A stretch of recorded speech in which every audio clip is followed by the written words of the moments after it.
আসসালামু আলাইকুম। চলে এসেছি মাজার রেসিপি নিয়ে। আজকে মাজার রেসিপিতে চিতল মাছ ভুনা করব।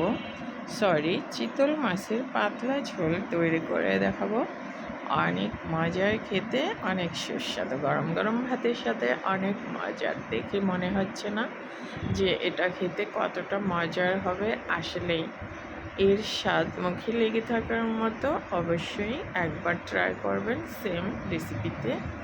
দেখেন কতটা মজার, কতটা লোভনীয় হবে খেতে।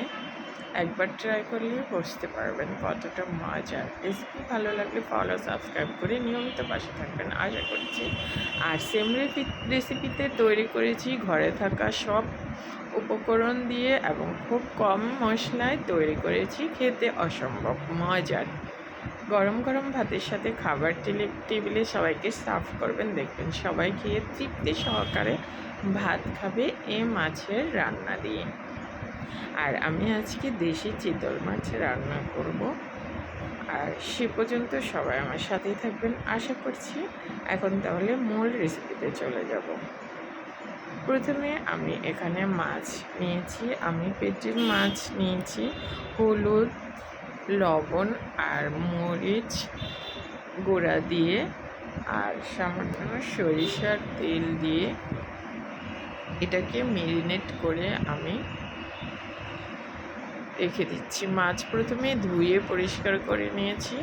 আর এই যে সরিষার তেল দিয়ে দিলাম, এতে করে মাছের থেকে তেল ছিটে উঠবে না।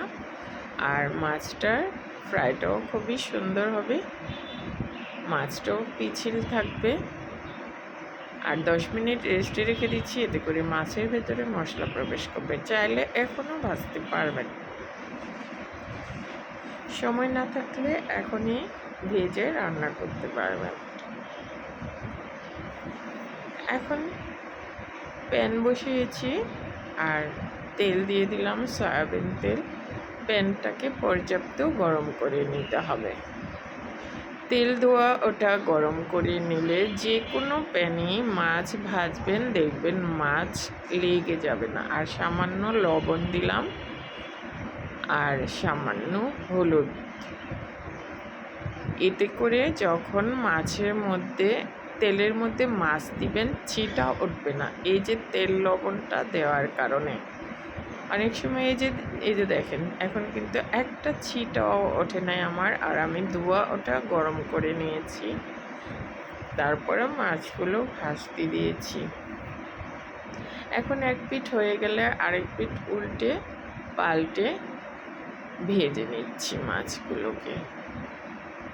মাছগুলো ভাজা হয়ে গেছে, এবারে তুলে নিলাম। এখন সেম প্যানে আলু ভেজে নেব। এখানে 2টা মাঝারি সাইজের আলু নিয়েছি। তেল লবণ দিয়ে আলুগুলোকে লাল লাল করে ভেজে তুলে নিলাম। এবারে এক মোট ভর্তি করে না, অল্প পেঁয়াজ দিলাম, যেহেতু পাতলা ঝোলে রান্না করব। পেঁয়াজটা গোল্ডেন কালার হয়ে গেলে অ্যাড করে দিলাম 1 টেবিল চামচের একটু বেশি পেঁয়াজের পেস্ট। এখন দিচ্ছি 1 চা চামচ আদা রসুনের পেস্ট দিয়ে এটাকে কাঁচা স্মেল চলে যাওয়া পর্যন্ত আদা আর পেঁয়াজের পেস্ট পেঁয়াজের সাথে কষিয়ে নেব।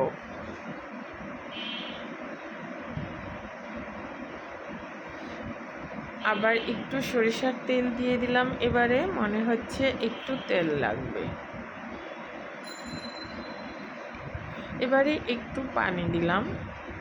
শুকনো মশলাগুলো অ্যাড করব, নয়তো কালো হয়ে যেতে পারে।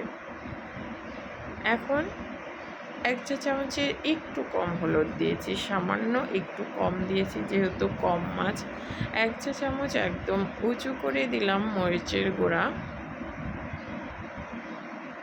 1 চা চামচ দিয়েছি মরিচের গুঁড়া, 1/2 চা চামচের কম ধনিয়ার গুঁড়া, 1/2 চা চামচের কম জিরার গুঁড়া, 1/2 চা চামচের একটু কম গোলমরিচের গুঁড়া।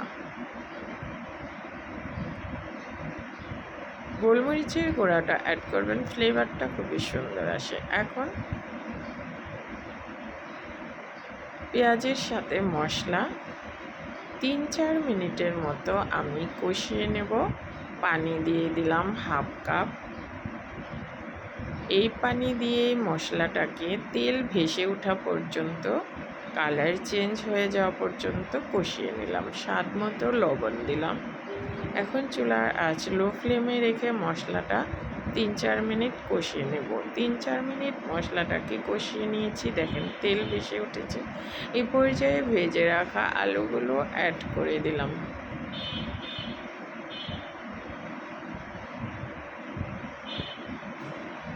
এবারে আলু মশলার সাথে আবার একটু কষিয়ে নিচ্ছি। এবারে গ্রেভির জন্য পানি দিয়ে দেব। একটু বেশি পানি অ্যাড করতে হবে, যেহেতু একটু ঝোল রাখবো আর আলুটাও তো সিদ্ধ হতে হবে। এবারে ঢেকে দিলাম। আমি এখন ফ্রাই প্যানটা চেঞ্জ করলাম, কারণ পাতলা ঝোলে রান্না করব তাই। এখন এই যে দেখেন বলক আসার পর 2 মিনিট রান্না করেছি। এরপর মাছটা অ্যাড করে দিলাম। এখন আমি 10 মিনিট রান্না করব মাছটা।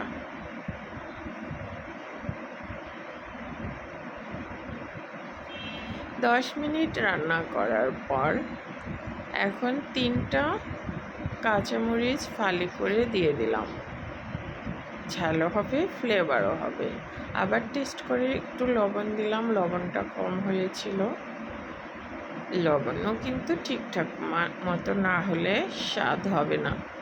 এবারে দিলাম ভাজা জিরার গুঁড়া 1/2 চা চামচ। এবারে আবার 5 মিনিট রান্না করব।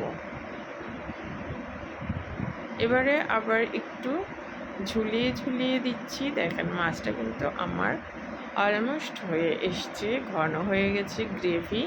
কারণ এই গ্রেভির সাথে আমি নামিয়ে নিব।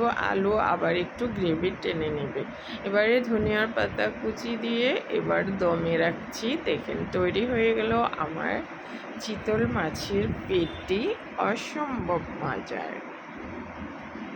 এই মাছ দিয়ে ভাত খেলে আপনার মন ভরে যাবে। আর রান্নাটা অবশ্যই ট্রাই করবেন। এখন দেখেন কালারটা কেমন হয়েছে, দেখতে লোভনীয় লাগছে তো। এবারে আমি চুলা বন্ধ করে দিব আর নামিয়ে নিচ্ছি। তৈরি হয়ে গেল আমার চিতল মাছের পেটি ভুনা। এখন আমি নামানোর পর আবার আপনাদেরকে একটু দেখিয়ে দিচ্ছি। এই যে দেখেন কতটা লোভনীয়। গরম ভাতের সাথে সার্ভ করবেন, মুখে লেগে থাকবে এর স্বাদ। আজকে তাহলে বিদায় নিচ্ছি। সবাই ভালো থাকবেন, সুস্থ থাকবেন, নিয়মিত আমার চ্যানেলের সাথেই থাকবেন।